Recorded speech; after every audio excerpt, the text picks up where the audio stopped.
Good afternoon, everyone. Welcome to our Institute of Buddhist Studies Symposium. We're very happy to be here and would like to thank Sacramento Betsuin for making this possible for us to have this special seminar. Today, we're very fortunate to have author Dr. Scott Mitchell, the author of The Making of American Buddhism, which is a really amazing book.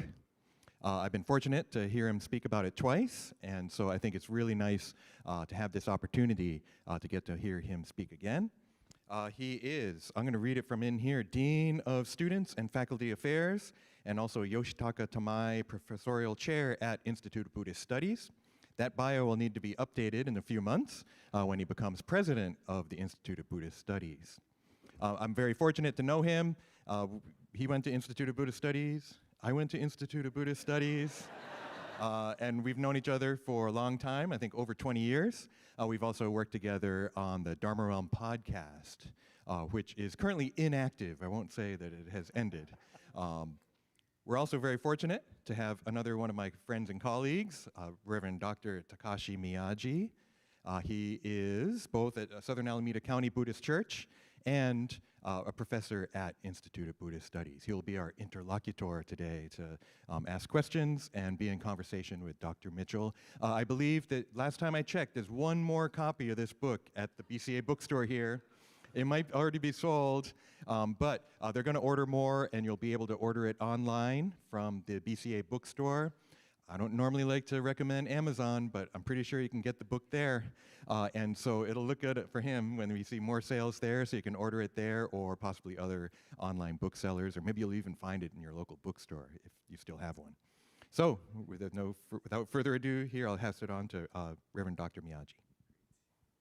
Thank you very much. I hope everybody can hear me. I will try to speak loudly here and enunciate. Hello to everybody on Zoom. Thank you very much for joining us. I think Scott and I are in agreement to say that if you get tired, you could fall asleep. We won't be offended. Another thing is, I guess the bar's not open yet, so right now we're basically just trying to kill time until. That's all we're doing here. We're the filler. We're the filler. We're the filler. So what we're doing today is the structure of this is going to be, as we're talking about this book, The Making of American Buddhism, I will be asking Scott a number of questions, some of them that are kind of scripted and some of them are kind of off the top of my head here. And then we'll open it up to a portion for the Q&A for the audience as well. So beginning, I'd like to say a few things regarding the book. Scott's book is an important contribution to the development of American Buddhism because it stands as an assessment of Buddhism's history up until now, pointing out that Jodo Shinshu Buddhism has been here since the start of it all, and even before, yet we don't get the proper credit where we should. Historically, Buddhism has been able to get the foot in the door with the wider American society, primarily through the forums of academia, which is understandable why the BCA has placed a great interest in the IBS as an institution of higher learning, specializing in Buddhist studies.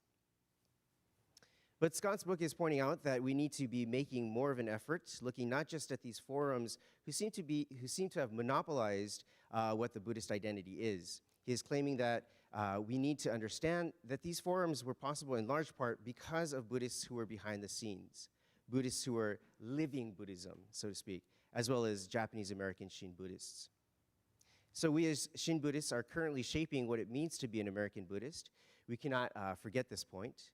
Whether we're trying to hold on to the traditions of the past, or whether we are trying to find new ways to talk about Jodo Shinshu Buddhism in our ever-changing socio-temporal positions in society, we are shaping what it means to be an American Buddhist or American Shin Buddhist. And that is basically kind of my comments of a quick kind of synopsis of this book, if you will. But I'd like to get started to this important point, which has been kind of like really kind of in my heart as I was reading your book, that there was all these array of emotions that were coming up. And one of the emotions that came up was anger. I find myself getting angry, not at Scott, but the anger in terms of, you know, people like, as Scott mentions in the book, D.T. Suzuki, Alan Watts, you know, Jack Kerouac. These are famous people that we all read about, right? And They have many, many books, many, many lectures that talk about Buddhism and the development of Buddhism in the English-speaking world. And they've been given a lot of credit, all right, and their reputations are impeccable. But that credit was due in large part because of what the Jodo Shinshu Buddhist community did for these individuals in giving everything from rides from the airport to and from, to allowing them to have a space to be able to talk about Buddhism, learn about Buddhism in a Buddhist temple, and see how Buddhism lives with actual practicing Jodo Shinshu Buddhists, right? And so I think, it ticked me off because, they didn't give credit where credit was due, right? And today's this National Council meeting, over half of the National Council meeting was saying thank you to everybody, I feel like. So there's a lot of thank yous here, thank you there, right? And I feel like we're doing that really well. But I guess my question would then be is, how do we find people like myokonin type people, right? How do we, what's the criteria to try to find people who will because as Jodo Shinshu Buddhists, we're not exactly people who toot our own horns. How do we find people to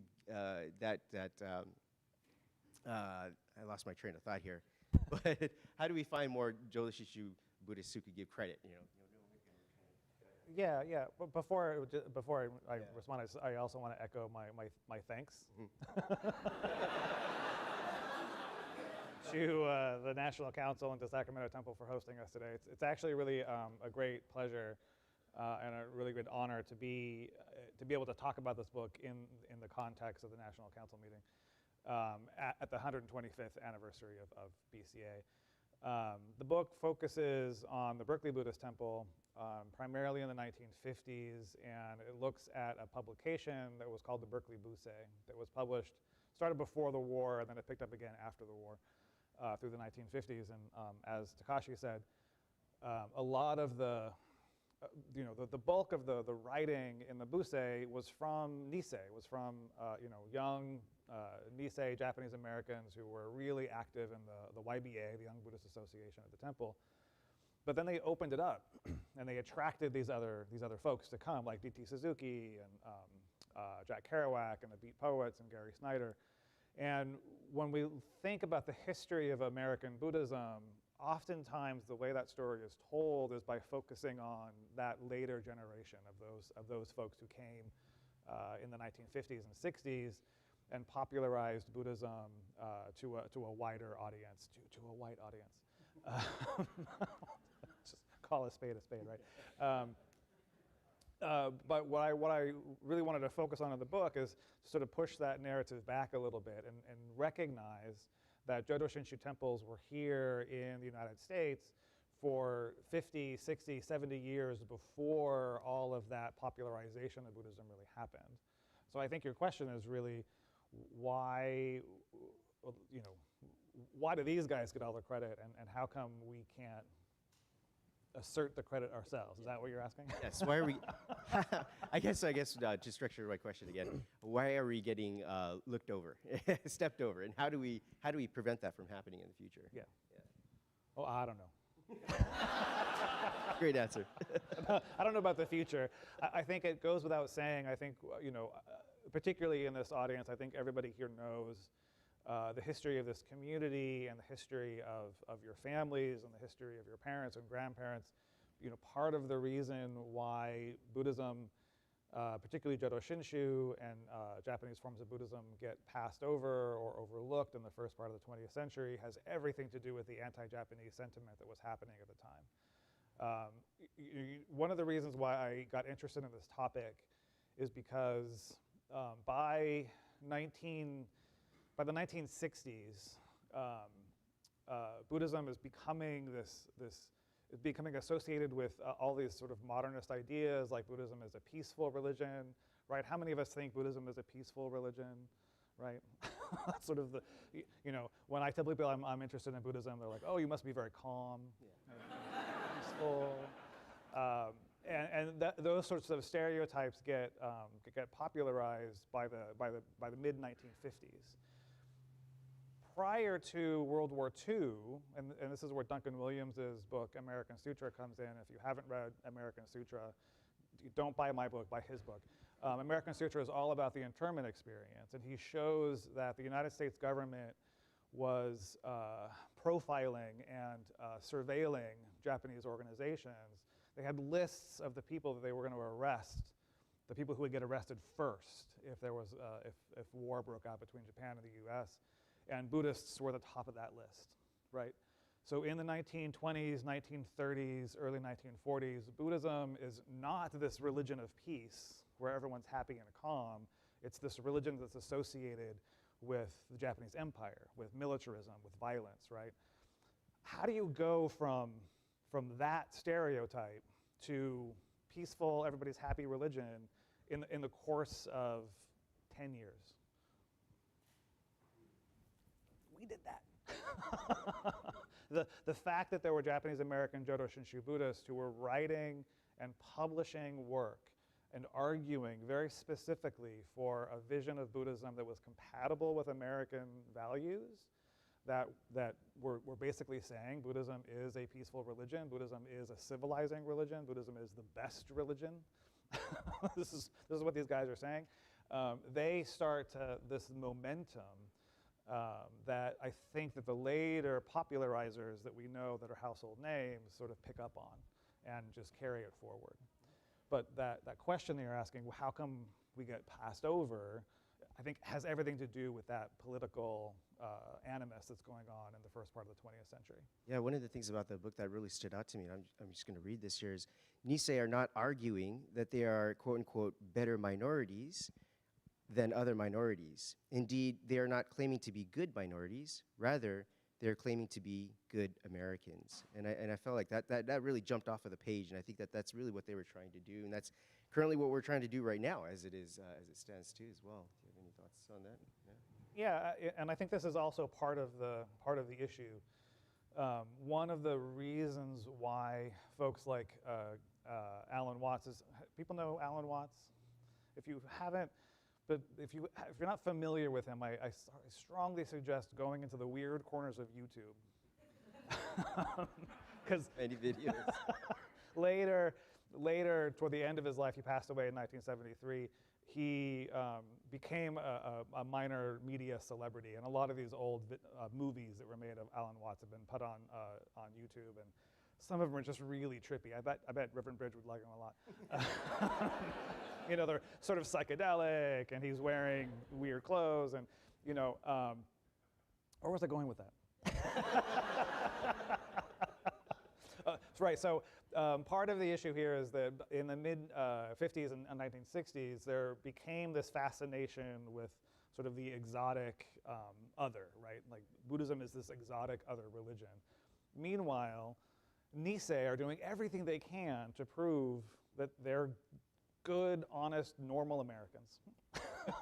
And that's the thing that also stood out about your book. There's this one other part where you write that you know, they needed to be, or I think D.T. Suzuki was playing it up to this part about Buddhism being the foreign other, and then was it Paul Karras or other people, proponents of Zen, were trying to make it more familiar, and so that it was different but not too different. And I think Thomas Tweed also talks about this idea where Buddhism needed to be different as another kind of option to Christianity, but not too different, where it was too foreign, that people would be like, what can't make heads or tails of this thing altogether.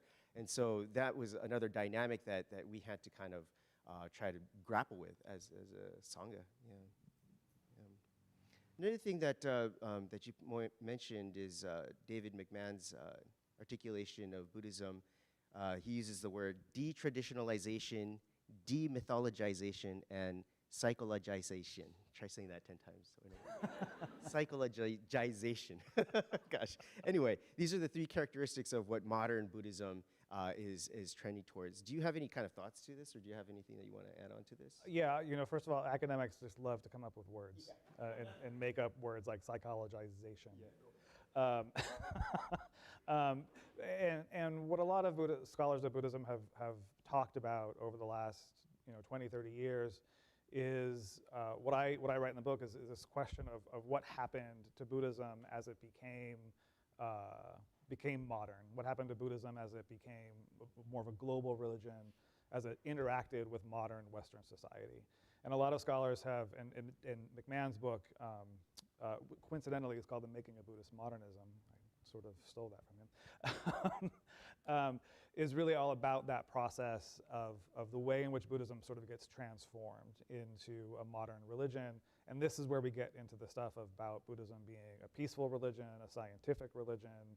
So the psychologization thesis there is about how we tend to interpret Buddhism not in a literal sense, right? That the 6 realms of rebirth are not literal places that you go to after you die, but they're symbolic representations of our mental states.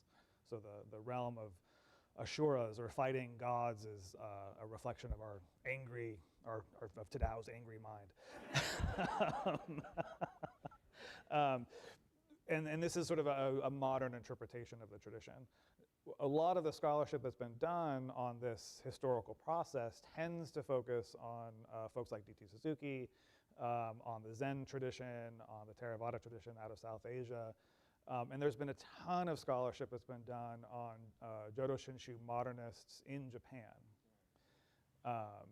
People like Kiyozawa Manchi, some folks might know him from the Higashi side. Sorry, Reverend Tadao. I like to give Reverend Tadao a hard time because he's a former student. So a lot of scholarship has been done on the modernists in Japan.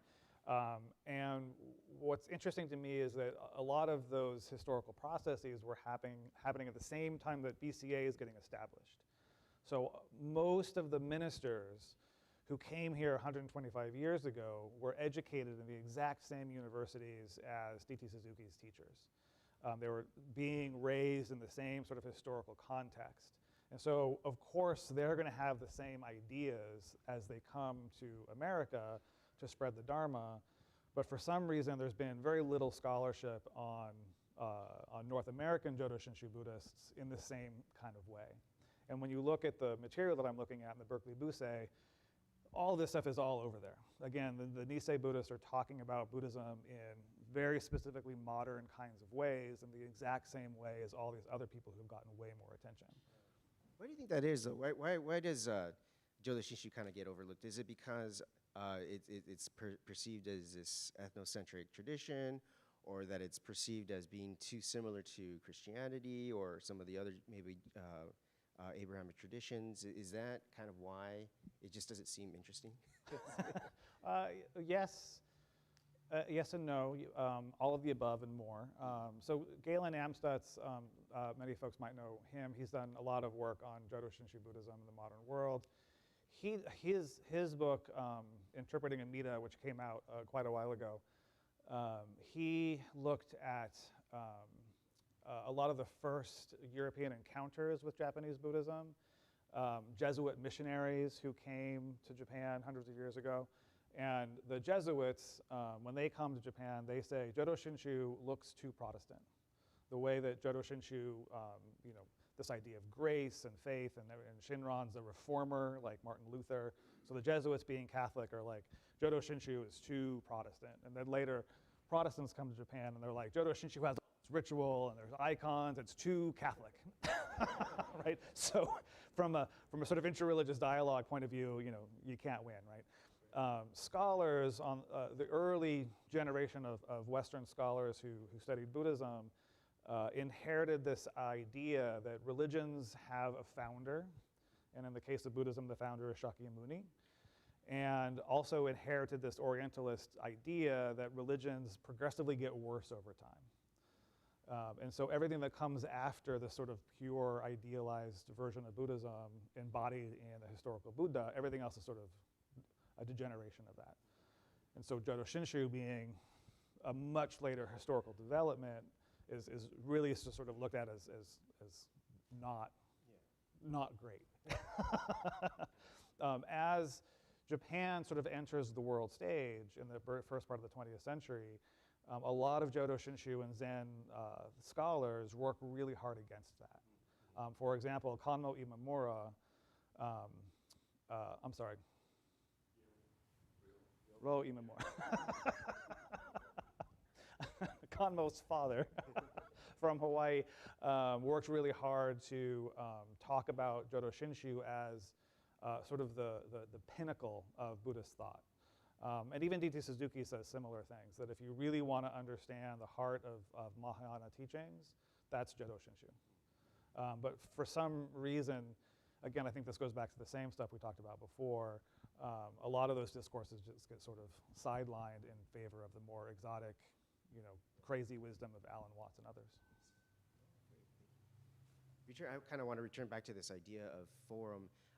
Your teacher, actually, Payne Sensei, Richard Payne, talks about, I remember he talked about in his last lecture that Buddhism, when we talk about Buddhism academically, we, for some reason, talk about the theory behind it, but we completely disregard the liturgy aspect of it. And so ritual practice is completely left out of Buddhist academia. And it's something that we need to kind of study a little bit more as a serious discipline within Buddhist studies. And so, just touching upon this idea of forum then, do you think that, in today's National Council meeting, we had, a wonderful video on music. Fujimoto Sensei has that art display, and it was talking about how to access, talk about Buddhism through different kind of forums, I guess you could say. Is there something that you think we should probably tap into as a niche or something, as something that we can maybe look into to try to spread Buddhism? Or Jodo Shinshu? Sure. I'm sure there's all kinds of things. I think whenever I think about that or get asked that sort of genre of question, I always want to step back and caution against that urge we have to find the answer. I think Jodo Shinshu is great. I'm a big fan. But I also recognize that Jodo Shinshu isn't right for everyone. And I don't think that it's reasonable to assume that everybody will become a Jodo Shinshu Buddhist. One of the great metaphors for Shakyamuni Buddha is that he's a doctor, right? He prescribes the right medicine to cure whatever your karmic ailment is, right? So just like if you went to the doctor and said, oh, my elbow hurts, and they said, chemotherapy, you'd find a new doctor, right? Similarly, maybe you come to, I was just talking to somebody over lunch about how before I discovered Jodo Shinshu, I did a lot of shopping around, and different communities and different practices worked or didn't work or felt right or didn't feel right. And it was only after I came to Jodo Shinshu that I felt like, oh, this is home. This is where I'm supposed to be. But I think what is sort of behind your question is that same question that's on everybody's mind of how do we sustain this organization, right? How do we spread the Dharma? How do we spread Shinran's I wasn't teachings? particularly thinking of that, but okay, yeah, sure, yeah, since we're here. And I think that there's, I think there's lots of different ways that we can do that. Different practices, different techniques, different media that we can, like you're saying, different art forms. I think anything goes as far as what makes sense for any particular individual. This is something that I noticed was, even if it's music, I mean, there's the genre of Christian rock, right? I mean, we have the music committee that's doing their thing, right? And they're doing a wonderful job. And I think that would be a wonderful way to try to spread the Buddha Dharma. I think novels would be good. And I mean, you don't even have to say Amida Buddha or Nembutsu. You could just kind of sneak it in, as an underlying theme or something like that, and talk about it in that way. I think in that sense, and this is what's kind of drawing me to the next point of this idea of repetition that you talk about. And I think, when I hear you talk about repetition and how we see, different ideas of what Buddhism is in our movies, in the magazines, then we start to get to, associate Buddhism with certain kinds of things, like as peace-loving, calm people, right? And so I'm always reminded of, the movie, or not movie, the television show Seinfeld, where George tells Jerry, he says, Jerry, it's not a lie if you believe it, right? It's not a lie if you believe it. And then he says that over and over again. And over time, right, if you start to believe it, right, then it becomes the truth. And then after a few generations down the line, it starts to actually become true, right? So the case in point is this, this Jodo Shinshu in America, that we are continually left out of the conversation. And if we're continually left out of the conversation, after a few generations, then it'll be that, you know, Jodo Shinshu was never a part of the making of Buddhism in America. And that's kind of what I'm really worried about, I think, as a Jodo Shinshu Buddhist here in America right now. I think, you know, I think we have to try to think about how to combat this, right, doing that. There was a question in there somewhere, but yeah, what it was, I keep losing my train of thought here. But yeah, well, I think part of where this idea of repetition comes in the book is when I talk about the sort of construction of a narrative about what American Buddhism is all about. And part of that is this recurring narrative that certain people have been more responsible or at the forefront or the pioneers or however we want to say it at making Buddhism popular in the United States. And you know, your question was really interesting when we talked about it before, because you know, and I like your reference to George. That it's not a lie if you believe it. I'm not saying that this particular history isn't true. I'm just saying it's a story, it's a history, and there are other stories that we could also tell. And I suspect that this is something that each of us sort of understands intuitively in our own lives, where, you know, we might be able to tell a story about our own life from a particular perspective, but you can also tell that story from a whole different perspective. And it's not really a question that one version of that story is right or wrong, it's just different perspectives on the same series of events. Some of this I'm inspired by a scholar named Ruddy Busto. I think he's at UC Santa Barbara. He's a scholar of Asian American history and religion. And he tells the story about a Zen teacher, Senzaki, Nyogen Senzaki, who was also sort of peer of D.T. Suzuki, and they both studied under Shaku Soen, who was a Rinzai Zen teacher during the Meiji period, also nationalist, very big supporter of the Japanese Empire.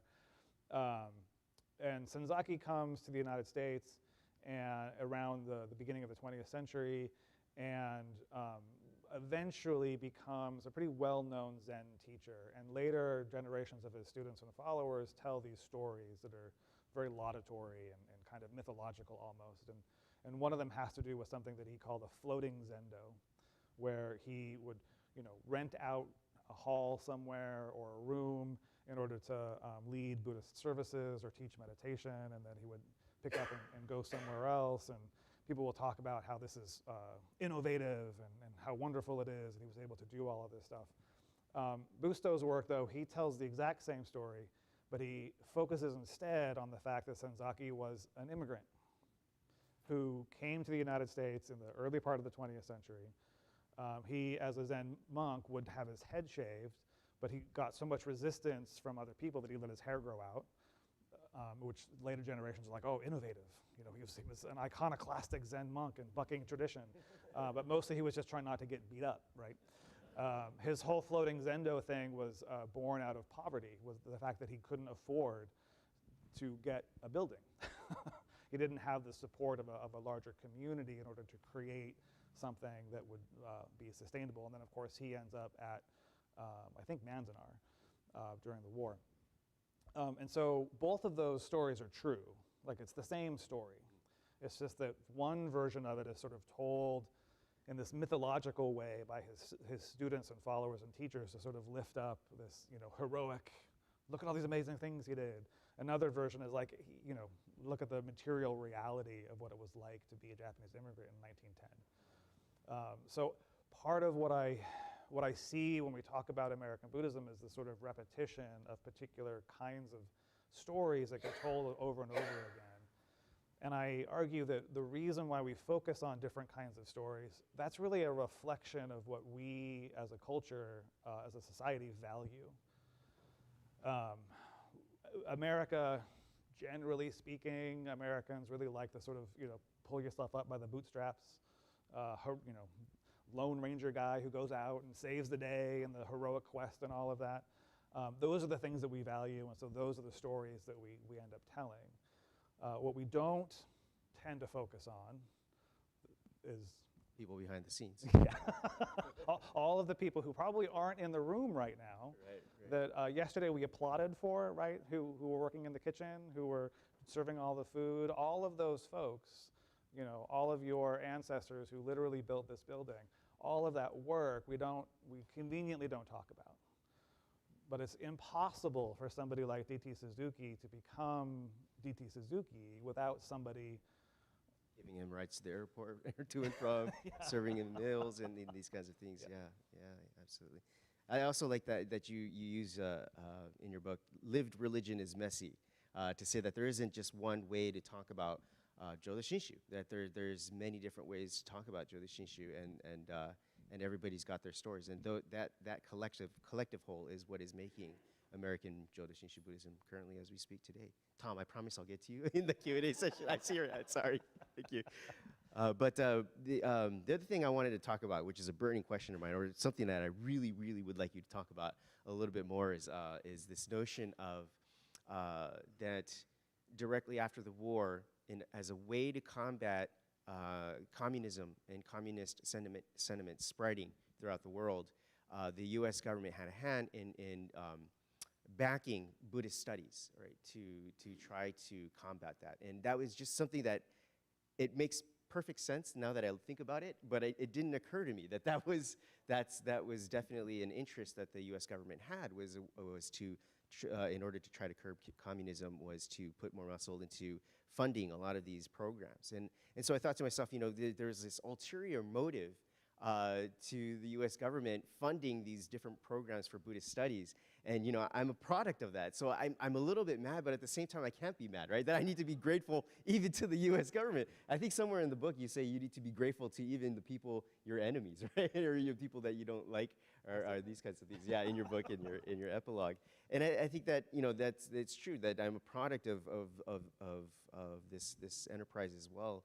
And so is there something you would like to add on to that? Yeah, I mean, there's just an untold history about the academic study of Buddhism.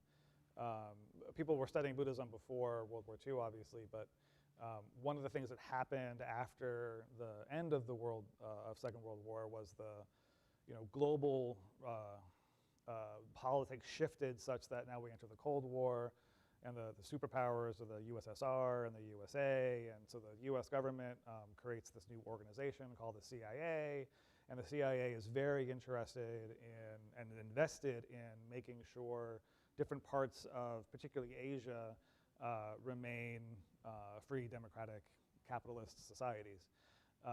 And as a result, they ended up funding particular organizations that were really more or less fronts for CIA operations.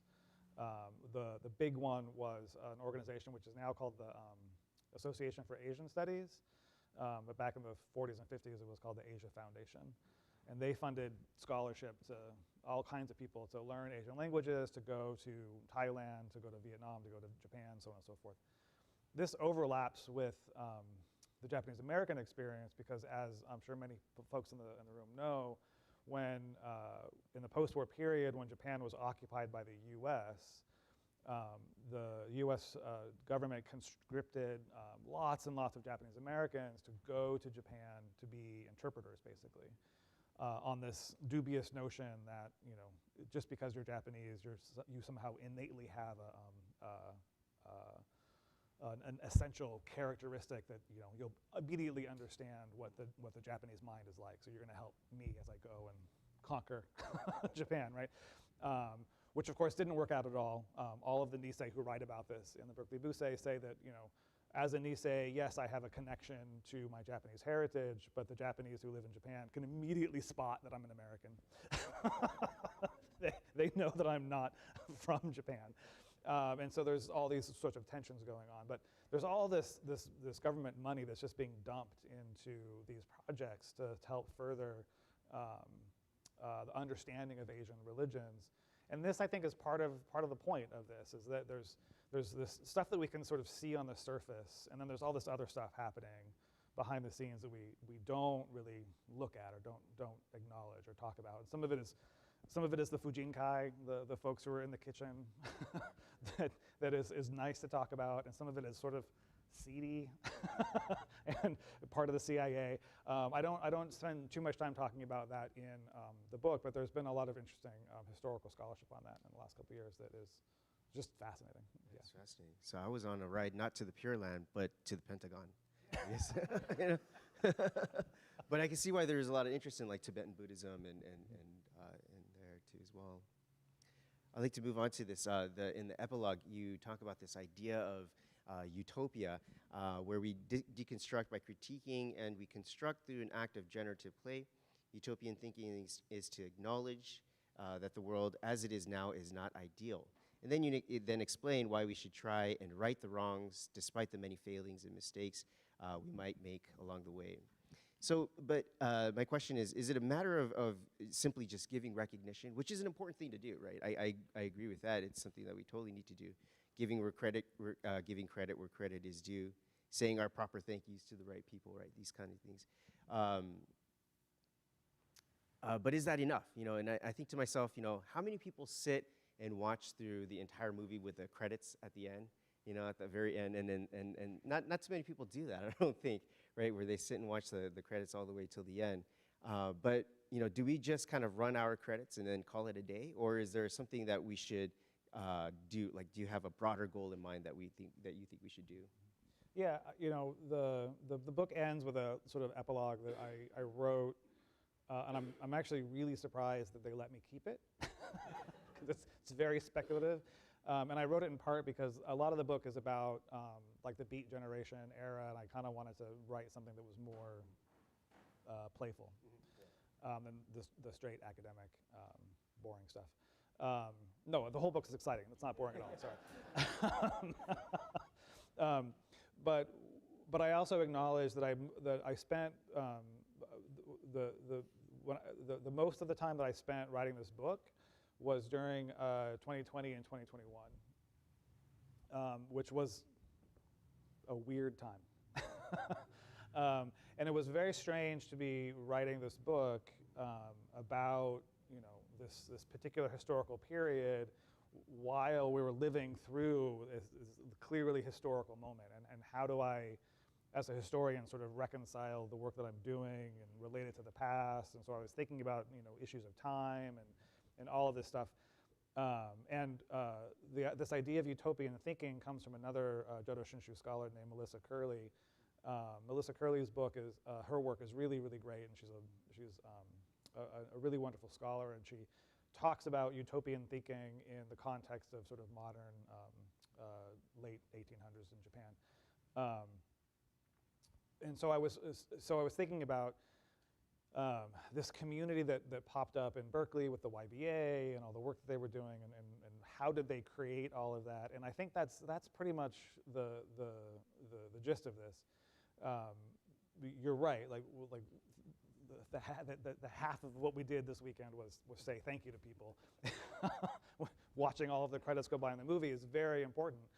But I think sometimes we can also be too passive. When we're, particularly, you know, during that time of the pandemic, and then all of the political turmoil at the end of 2020 and January 6th and all that kind of stuff, there's this sense of, you know, oh God, all of this stuff is happening and there's nothing that I can do about it.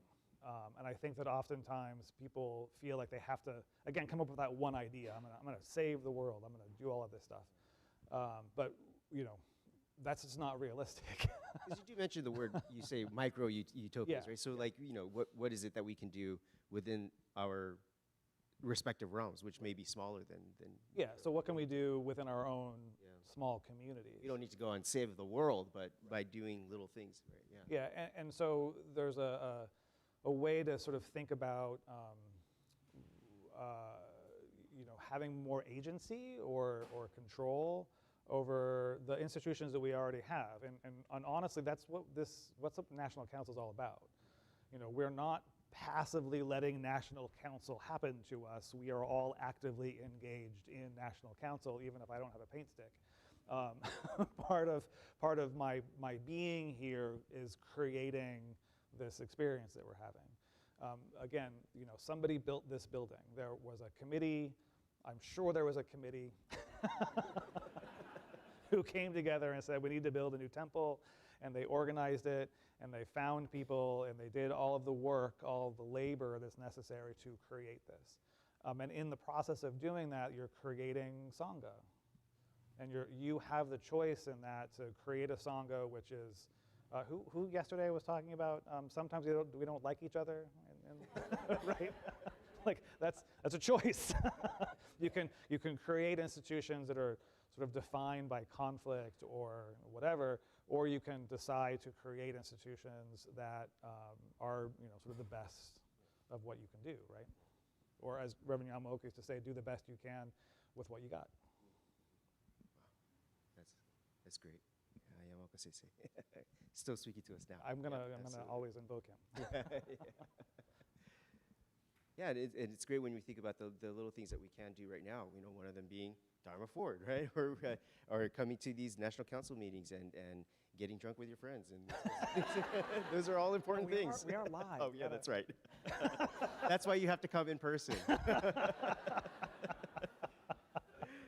Great. Well, thank you very much. And, so then, with this book now completed and published, then, in a concrete fashion, I guess, what do you think IBS should do in terms of like next steps, in terms of how to ensure that we are creating an atmosphere of giving our proper thank yous? We are creating forums that, maybe I'm answering my own question here. We are creating forums that will talk about Buddhism in different venues and these kinds of things. Do you have any ideas to that as far as the plans for IBS and your dream for IBS? Well, fortunately, I have another, what is it, Sensei, 4 months and 4 days now?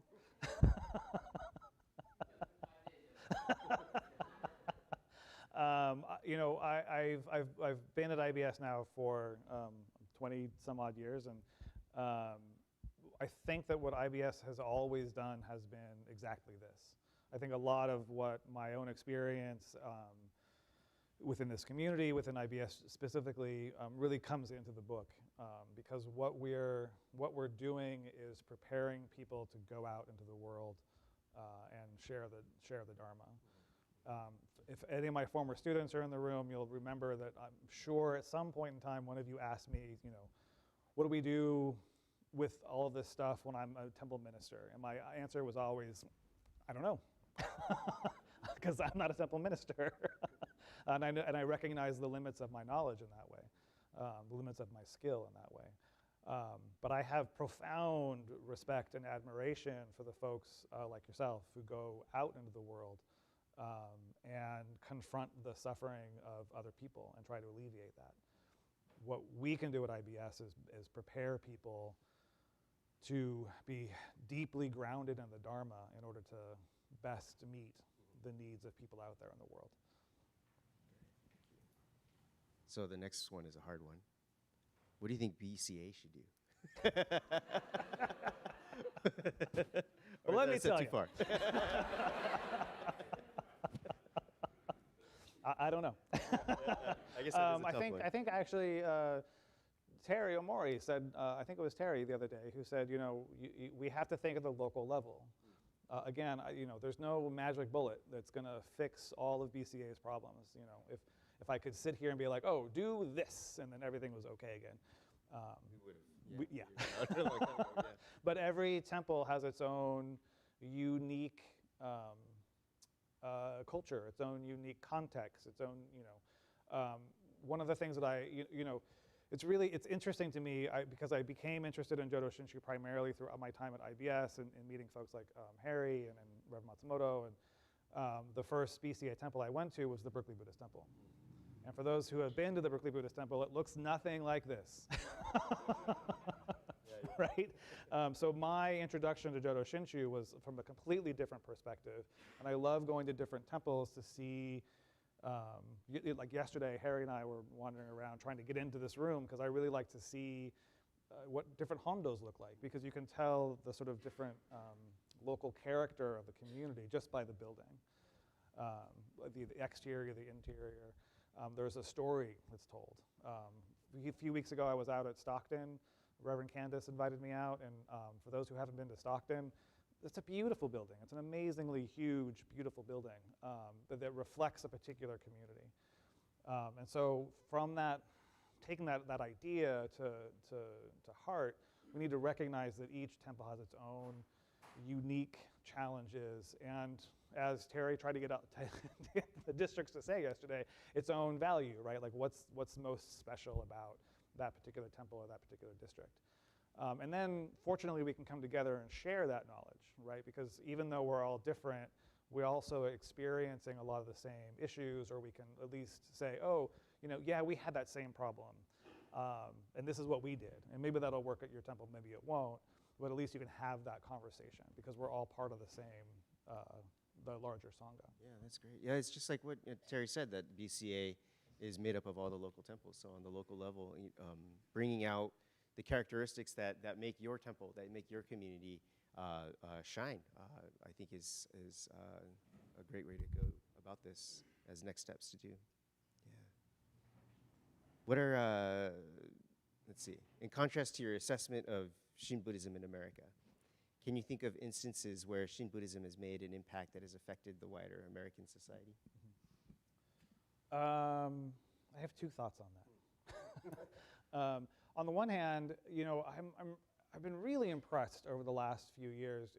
I've been studying Buddhism in America now for 25 years, and when I first started my graduate work, I'd never even heard of Jodo Shinshu. And was immediately just sort of aware of how much the wider culture doesn't really know what's going on in Jodo Shinshu spaces and what Shinran's teachings are really all about, and a lot of misunderstandings and misperceptions and so on and so forth. But over the last, 4 or 5, 6 years, I've actually, I've been really impressed. I've been seeing a lot more representation of Jodo Shinshu in places like Tricycle Magazine or in the broader culture. I know Reverend Harada has been interviewed several times for Lion's Roar. I know I've seen other folks, Jeff Wilson, he comes to mind as people who have really gotten Jodo Shinshu teachings a lot more visibility than I've seen for a very long time. So on the one hand, I'm actually feeling pretty optimistic about the sort of level of exposure, so to speak. On the other hand, because I'm a snarky academic, I also just sort of want to ask, what's behind that question? Why do we care whether or not Buddhism, Jodo Shinshu is really popular or spreading to the wider audience? And what does that mean? What does it mean to say that we're impacting American culture? What is America? Right. Because last time I checked, we're all in America, right? So just by virtue of the fact that we're all here, we're impacting America in some way. So part of me also just sort of wants to take a moment to reflect on what it is, what our actual goal is, right? Like, what do we actually want? When we say we want to spread the Dharma or spread Jodo Shinshu teachings, the teachings of Shinran Shonin in America, what does that mean exactly? Is that for everybody? Is the goal to convert everybody? or what? And this is a rhetorical question, and I think everybody needs to sort of answer that question on their own, and the strategic planning committee, if they're here, they should have that conversation too, and all of those kinds of things, right? This is an ongoing deliberative conversation that will never be fully answered. But there's that part of me that always wants to sort of step back and say, what do you mean by that? Standard academic thing that drives our students crazy. Yeah, because I see that sentiment a little bit too. Nowadays the word Zen is everywhere, right? Zen soaps, Zen massage, right? I went to Safeway the other day, and it said Zen nuts, and I think it was only because there's edamame in there, dried edamame in there. I was like, oh man. It's so, I was thinking, Zen people, they must get really mad that their word is getting tossed around as if everybody knows what it is, but no one really knows what it is. And so that's my fear too of people saying "Shin this, Shin that," or "Shinjin this, Shinjin that," and not really knowing what it is and just kind of throwing it out there. In the Japanese language right now, you could say my 18th if I translate it directly into English. 私の18番, right? And so 18th is like, for example, if you go to like a karaoke place, right? And you say, this is my 18th, it means that this is the song that I'm the best at. Like I feel this is my thing, right? I can do this really, really well. And that's that has come from Jodo Shinshu because of the 18th vow being the primal vow, right? And it's a complete misuse of this term, the 18th, right? And then another one, and then another one is tariki, right? Tariki being that, from Jodo Shinshu perspective, tariki is talking specifically about Amida Buddha's wisdom and compassion, Amida Buddha's working, but nowadays in the common vernacular, colloquial sense of it, it is being used as other people's help, other people's power is what's helping me to get my work done and these kinds of things. So it's a notion to give thanks to the people around you kind of thing, right?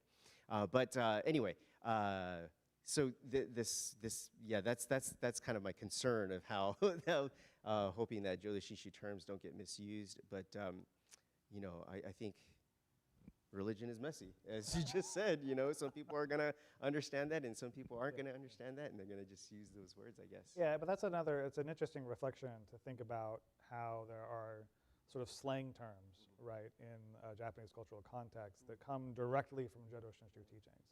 That's a testament to the way in which Jodo Shinshu is deeply interwoven into the culture, into a way that people don't even realize it, right?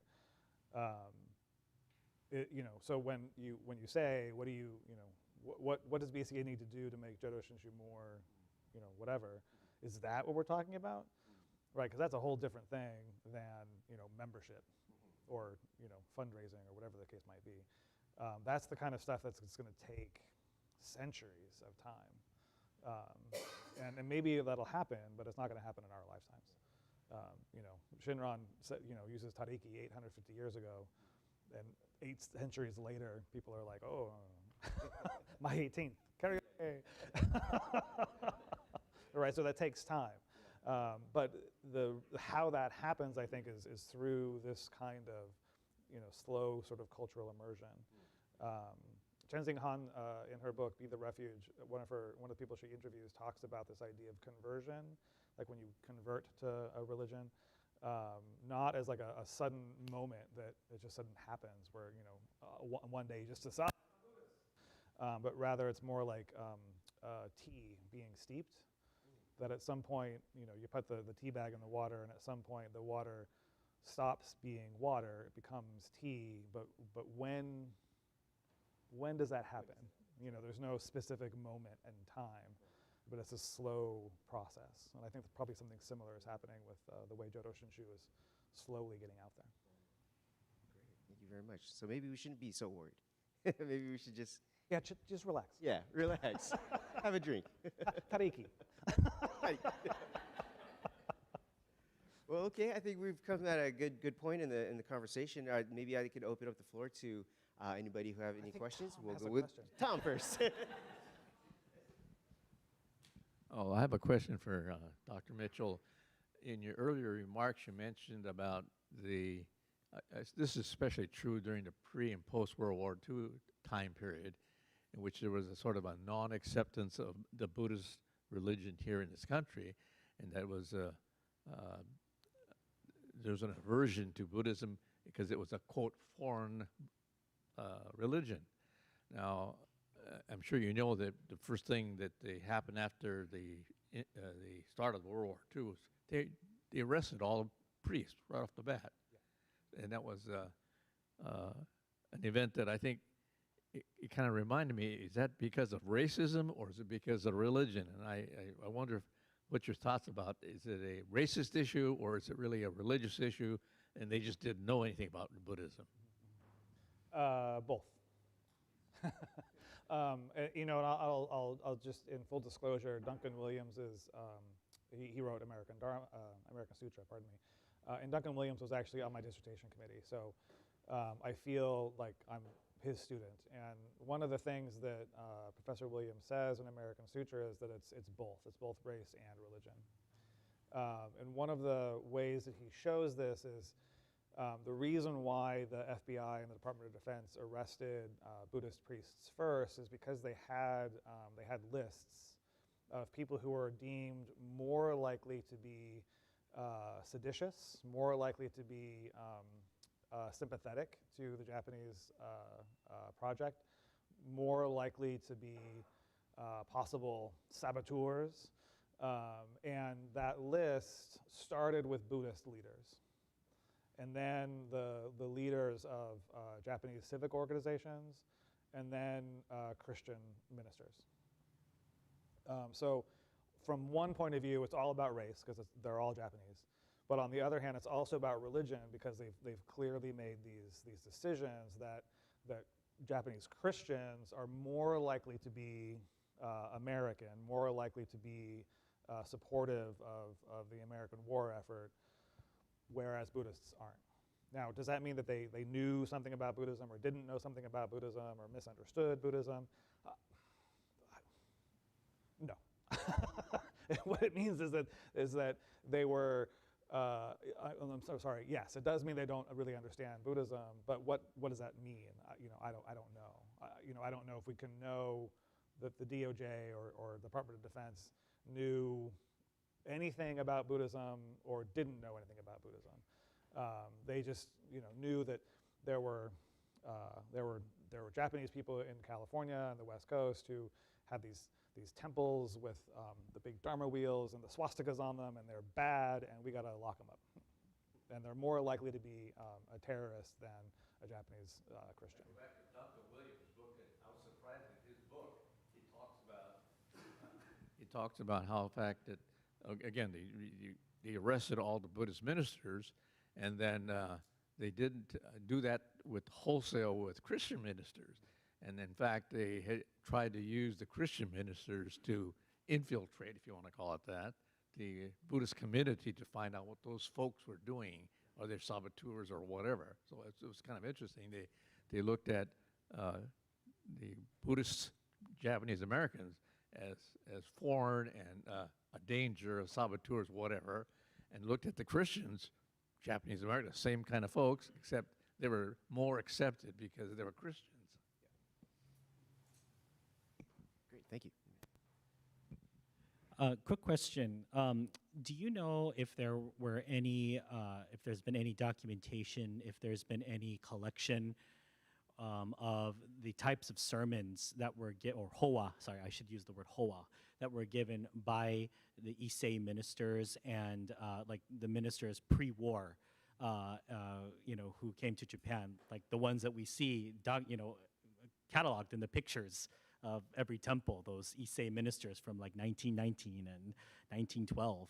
I'm very interested in the rhetoric that they did, even though it was most likely in Japanese. So has there been any, in your research, have you come across many of those hoa? Dang, that's a great question. Well done. No, and I'll also be honest. When I started this research project, my hope was to go to the BCA archives at UCLA, which had recently moved over there from the Japanese American Museum. But then COVID happened, and literally for the entire time I was writing the book, I had a tab open on my web browser of the UCLA library, and I kept refreshing it, waiting for them to reopen to the general public, because I suspect that some of those hoa are probably going to be in that archive. That would be my first guess. My second guess would be that the other place where those documents would be here. I'm guessing that somebody at this temple, and it's somebody at every single BCA temple, knows that there's a box somewhere in an attic that has a whole bunch of stuff in it, and nobody knows what it is.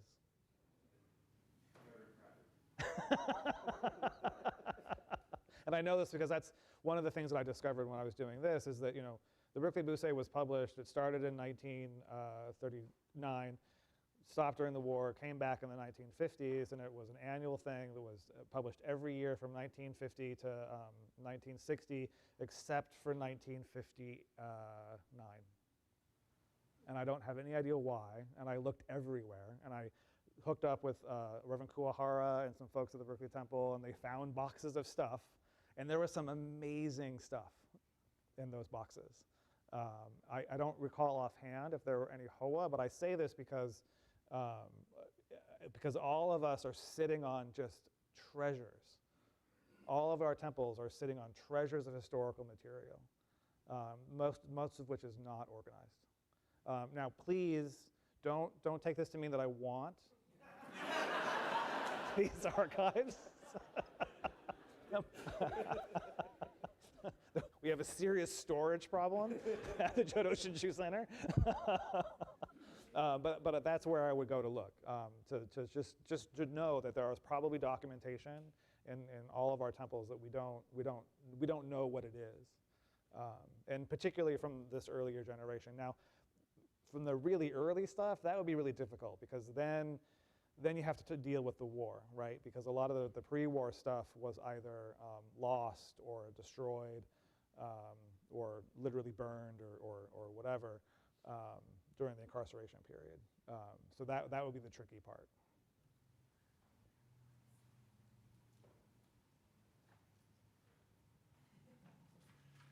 Thanks. The two things. One, the question about, I think there's two sides to the fact that many folks don't know Jodo Shinshu, don't appreciate it for what it is, but what we have discovered at our temple is that we have the name Buddhist Temple of San Diego. People find us in the phone book, look us up online. We have a larger percentage now of what you might call non-traditional members, you know, folks not like me who married into the tradition, or folks who have a family relationship, grew up in the tradition, and that's not an issue for them. We're Buddhism, you know. They like the stereotype, you know, calm people, you know, peaceful religion, and that's why they're there, and they become peaceful and calm. So we're happy. And just as a compliment, the question of addressing the lack of attention paid to Jodo Shinshu historically. Professor Mitchell's earlier book, data-driven book about the actual influence of ethnic communities on Buddhism in America, instead of it being a memoir by a white guy about how his white friends brought Buddhism to America, you know, was very helpful in that. And so I know that there are other scholars who are mining a little bit in the same area, and I think that the long-term effect of that will certainly help. So thank you very much. Thank you.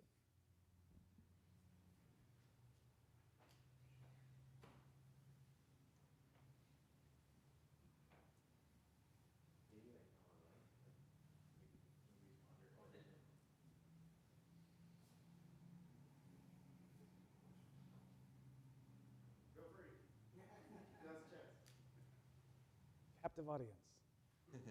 Ask me anything.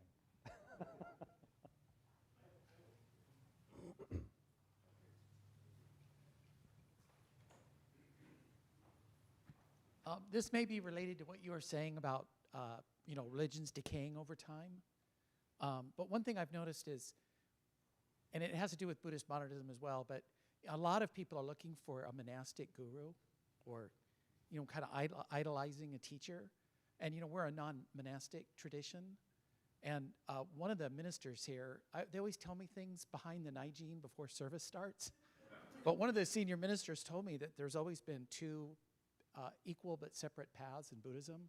There's the monastic path and the path for householders. Mm-hmm. And in one of the books I read, I think it was The Way of Buddha Dharma, or The Way to Enlightenment, Buddha Dharma. On one page, the Buddha told the monastics the most important practice is to follow the precepts. And then I turned the page, and he was talking to another group of householders, And he said the most important thing is to listen to the Dharma. And so it seemed like there's always been, but it seems like our path has been deprecated or lost, or maybe the monks were writing the sutras and the commentaries, and you know, they valorized that path. So I was just wondering, sometimes I feel like people are looking, I mean, we're not monks. My head shaved because I went bald, right? Me too. Yeah. So I just wondered if you had there's an idealized idea, you know, an idea of what Buddhism should be, and we're just not, we're non-monastic, and we're close. Like the rituals there's a really low bar for our rituals, right? Right. We lead. Don't tell Reverend Tadao that. Anyway, you know. Calm down. Well, I was just wondering your thoughts on that. Yeah, so I think I was when I was talking about religion declining. This is actually a sort of Protestant conceit, is what the scholars would say.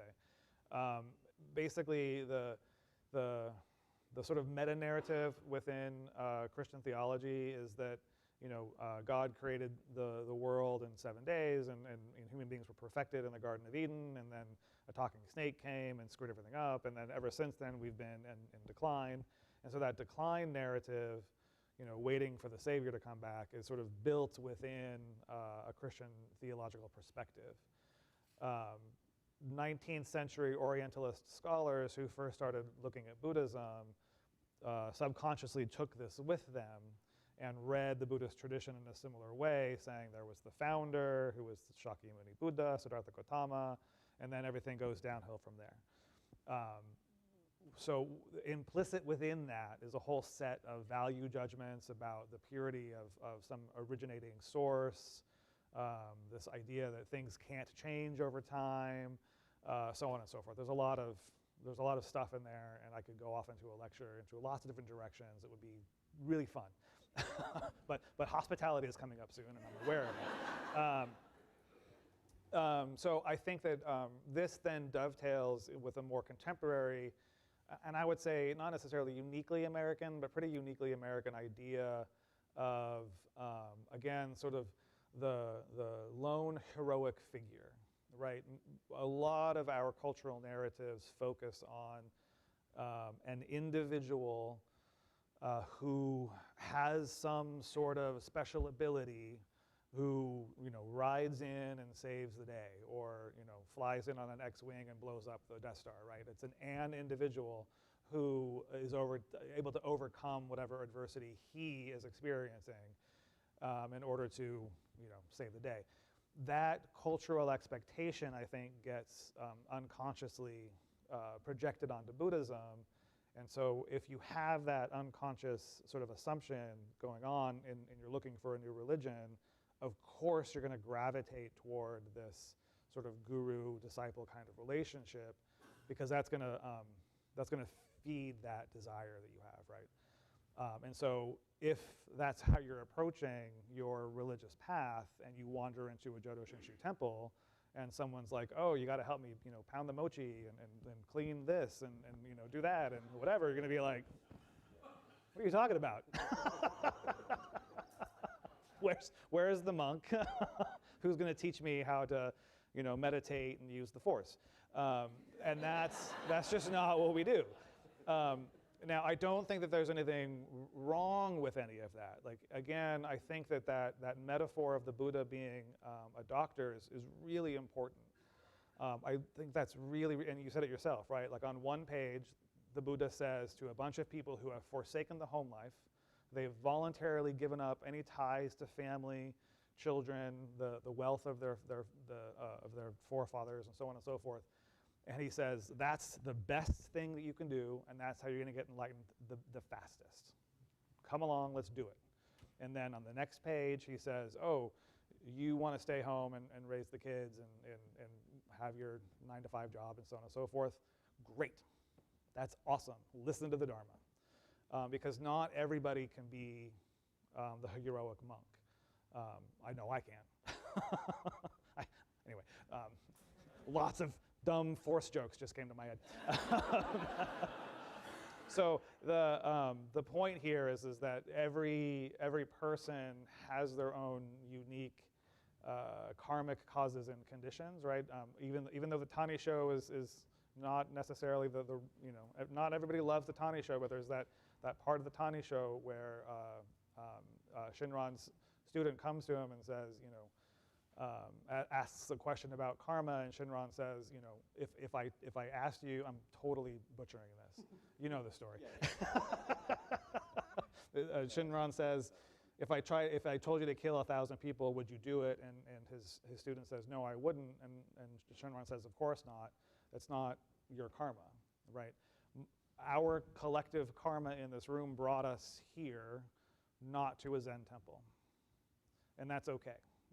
And because there's different paths to awakening. I'm not sure if I went to the right place there or not. I got a little distracted by Shinran and Luke Skywalker. This is really online. People are. So I have a couple thoughts. That's probably all I have, and then I'm done. No, so I was reading Kubose's American Buddhism, New Tradition. Came out in 1976. Found it in my mom's collection. I never knew that book existed. But he talked about the living Buddhist, right, versus the scholar Buddhist. And I think that's kind of how we are impacting people. Is like, I know I'm from Orange County, and when we have new people, they get around our Sangha, and they're around other living Buddhists.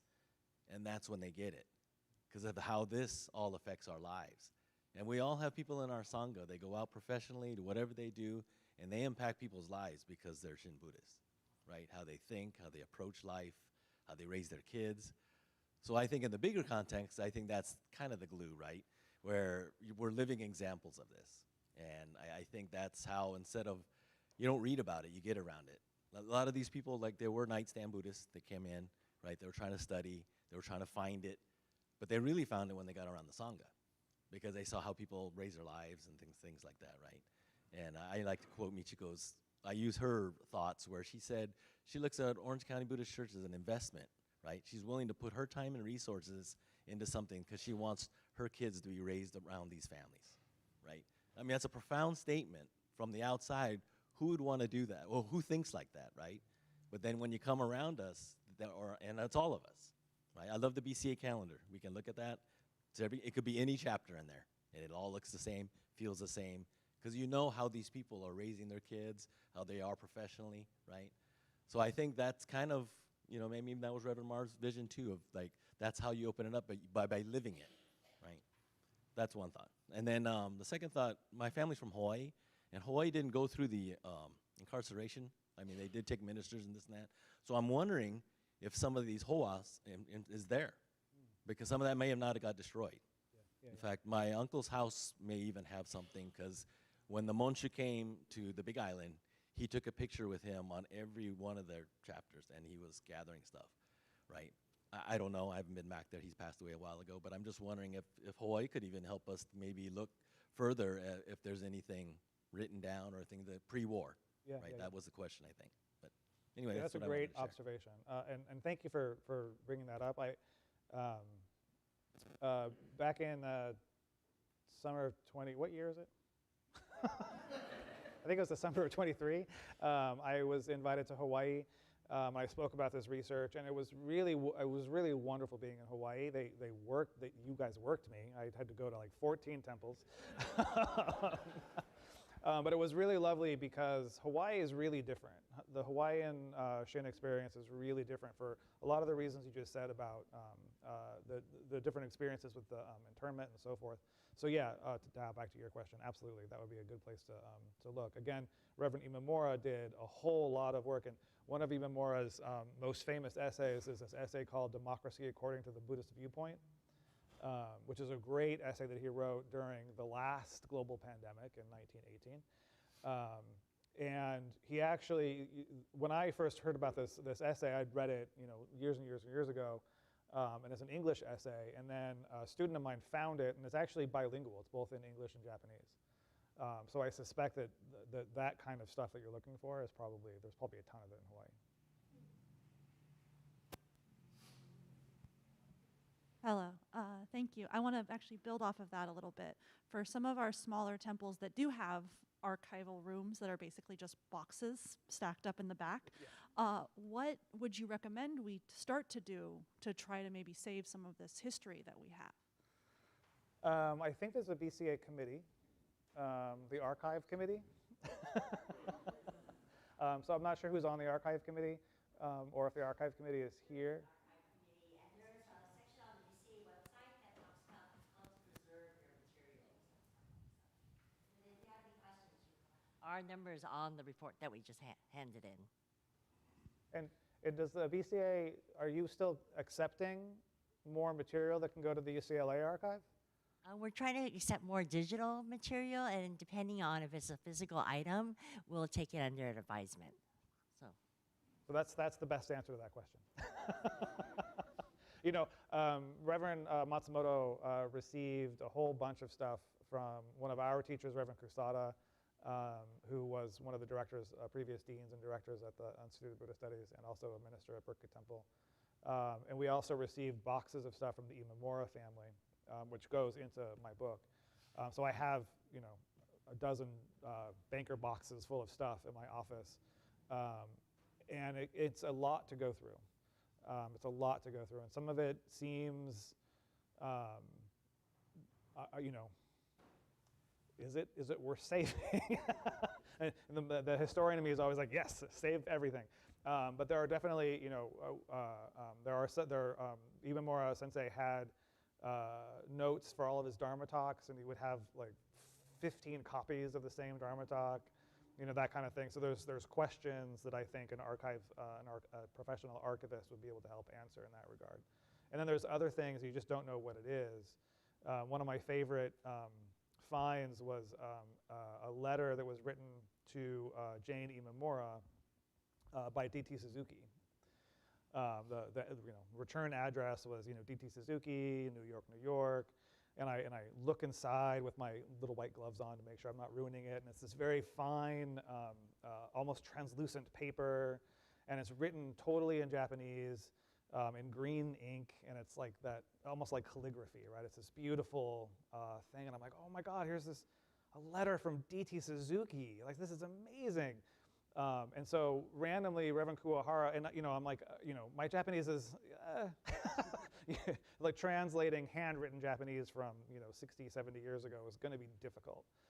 So randomly, Reverend Kuwahara came into my office, and I was like, Sensei, look at this. Can you make this out at all? And he was like, it looks like this is when Suzuki is coming to the San Francisco. It's his flight information. And he's asking for a ride from the airport.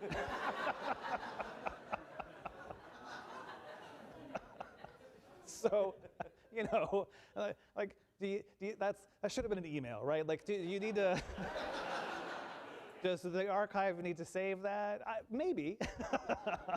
It's kind of amazing. But it also, that experience also comes at, didn't quite write about this in the book, but that it certainly inspired parts of the book where I think about, and like Reverend Miyagi was just talking about, you know, there are these small acts of charity that people do that actually are really, really important. You know, I remember the first time I went to Japan, and I happened to run into somebody whose Japanese was way better than mine. So we flew on the same plane together, and he had been to Japan before, and so when we got off the plane, he was like, okay, here's where we have to go to get the bus, to get to the train, to get to Tokyo. And it was like, thank God. Because if you've ever, you know, landed in a foreign country where you barely know the language, you know, having somebody there to meet you is huge. And as brilliant as D.T. Suzuki was, and he did a lot of really good things, and he was a big supporter of Jodo Shinshu, he also really he didn't have a strong grasp of spoken English. He got a lot of help. He got a tremendous amount of help, specifically from Jodo Shinshu Buddhists, from Nisei Buddhists who were already living in this country, who could help him, who could pick him up from the airport.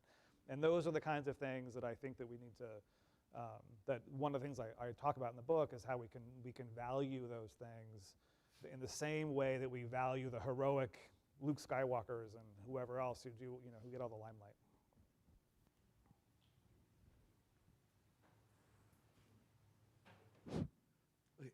So this is my question. You're talking about translation, and we have the BDK, and they're translating a lot of Buddhist scriptures into English. So I know that out of that, there's like a handful of these books that pertain to Shin Buddhism that is at our disposal now to read in English now. So when we're talking about this entire collection of the Taisho Tripitaka, like if and when all those translations that have been put in English, like where do you see all these English all these English interpretations? How do you think that's going to be affecting American Buddhism? Like,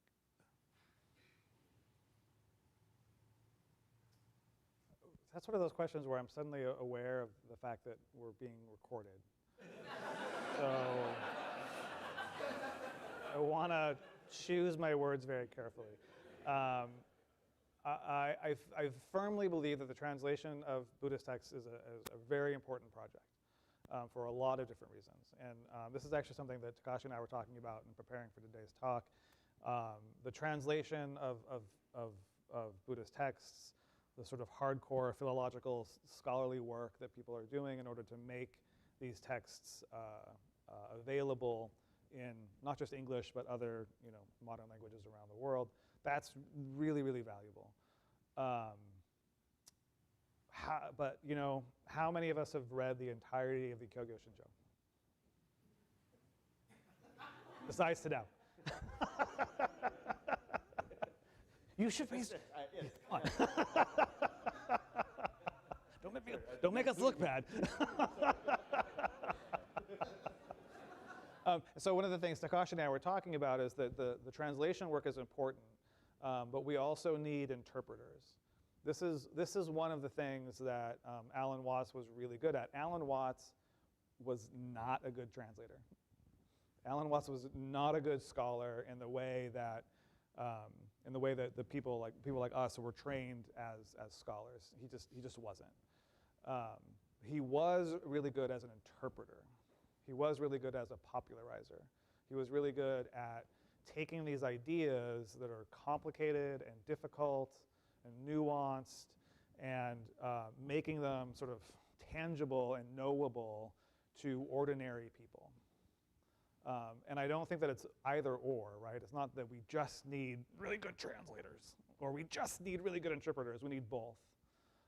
And that's not to say that Alan Watts got everything right. Alan Watts got a lot of things wrong.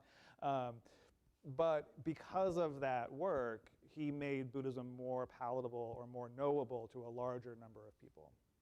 And so projects where people are translating the sutras are great. We need to do that. But at the same time, we also need people who are able to convey the Dharma in ways that's knowable to other types of people.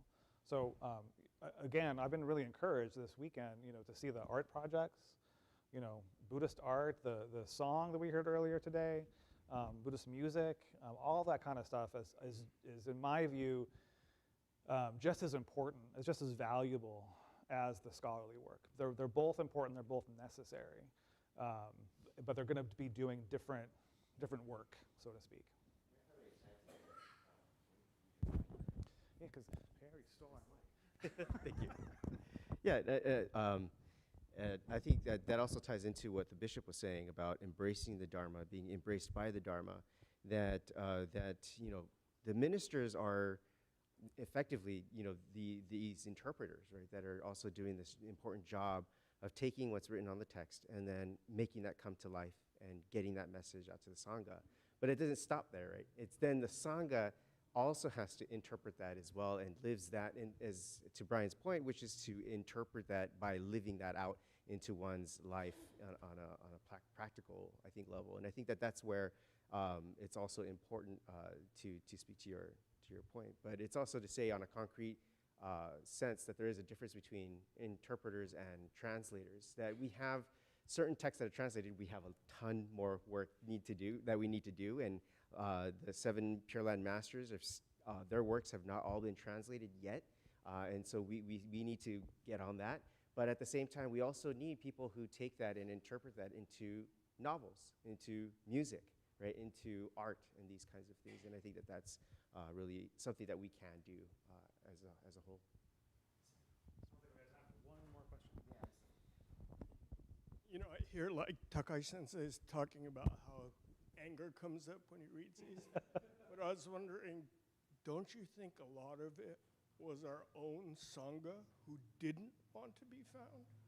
It's only been like 30 years, I think, that we're saying, come on in. Myself growing up in the temple, I remember hearing, oh, Hakujin people shouldn't be here. You know, and because of the trauma of the war, this was our fortress. Oh, yeah, yeah. And we didn't want people to know about it. But within the past 20, 30 years, I'd say, it's like I used to talk about in San Jose, fortress has been knocked down. Everything you didn't want to happen has already happened. Our families are intermarried, our children are marrying non-Japanese, and then we says, come on in. So it's only been us working hard for the past 20, 25 years for Jodo Shinshu to get out there. But I think that a lot of our problem was we didn't want outsiders to come into our sanghas and temples. So, you know, we can't say, how come we were overlooked? We should know. We didn't want them in, right? Yeah. But now we have a better understanding, so we have the opportunity to share what we have. We have the opportunity to share our traditions with others, and that's where we're at right now. Yeah, I think that's a really good point. Thank you, Sensei. I think it's definitely true that there was, you know, this is one of the things that I find interesting about this subject is that during the 1950s, folks like the Imamuras were doing the kind of work that is much more common now, right? They were very much active in trying to get people to come into the temple and reaching out to people. I don't want to create this false narrative that was like a universally shared understanding. And in the course of doing this research, I spoke with one of the Imamura children, for example, and others would tell me, yeah, you know, oftentimes, you know, mom and dad would have this symposium or something at the temple, and this one time this college student came, he was clearly on acid, and other members of the temple were like, what are you doing? This is weird, you know, like, and there's definitely some tension even within the Berkeley community around whether or not the community should be, like you're saying, you know, open and everybody should come in, or if it was a safe space, basically, for Japanese who were coming out of the camps. I think that's been a tension, right, within the Jodo Shinshu community for a long time. That's definitely a point of tension and part of the history. But there's also these other stories of people doing this sort of outreach that we can look to in the past, and sort of, and just like I was saying before about each temple being different, you know, some of this stuff is going to work at your temple and some of it isn't. But if we don't have this forum to talk about different solutions or different ideas or different approaches, then we don't have the opportunity to talk about it, and we can't share what we learned. So similarly with this history, you know, the Berkeley YBA in the 1950s did some amazing stuff. Somebody was asking me earlier about the future of the BCA, and I said, yeah, you know, I think we should talk to young people, because you know, I'm not going to be around forever. So those are the kinds of sort of generative questions that I wanted to create in this book. And we are over time, and y'all want to get to the reception, so. Well, thank you very much, Scott, Sensei. Thank you. So, just a final note, The Making of American Buddhism. I think we still have a couple copies in the book room. So if you haven't had a chance, please pick one up. Thank you very much, everybody. That'll conclude the IBS Symposium. Thank you very much.